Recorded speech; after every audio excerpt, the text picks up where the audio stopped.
Hi everyone, how are you? Welcome to my YouTube channel.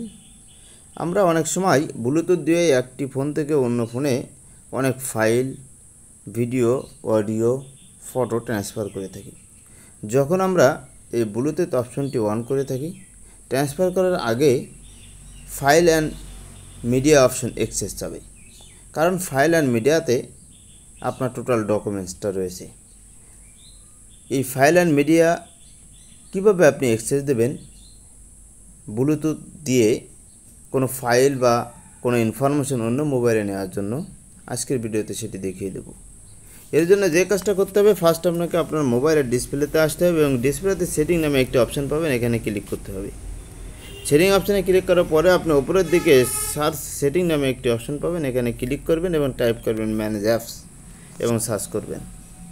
উপরের দিকে manage apps show করবে, এই manage apps show করার পরে এখানে ক্লিক করে দেবেন। ক্লিক করার পরে আপনি স্ক্রল ডাউন করবেন, স্ক্রল ডাউন করার পরে আপনি দেখতে পাবেন যে ব্লুটুথ অপশন রয়েছে। এই ব্লুটুথ আইকন শো করবে, এখানে আপনাকে ক্লিক করতে হবে। এখানে ক্লিক করার পরে ইয়াস পারমিশন নামে একটি অপশন আছে, এই অপশনে আপনাকে ক্লিক করতে হবে। এখানে ক্লিক করার পরে ফাইল অ্যান্ড মিডিয়া যে অপশনটি আছে, এটি যদি নট অ্যালাউ থাকে আপনাকে অ্যালাউ করতে হবে।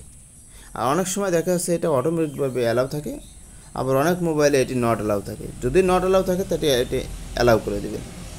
অ্যালাউ করার মাধ্যমে কিন্তু আপনি টোটাল ইনফরমেশন, যে ইনফরমেশন ট্রান্সফার করতে চাচ্ছেন সেটি ট্রান্সফার করতে পারবেন। আর অনেক মোবাইলে এটি ফিক্স থাকে, এটি অ্যালাউ অলওয়েজ অ্যালাউ থাকে, তাদের জন্য এই অপশনটি, এই সেটিংসটি করার কোনো প্রয়োজন হবে না। থ্যাংক ইউ অল, আল্লাহ হাফেজ।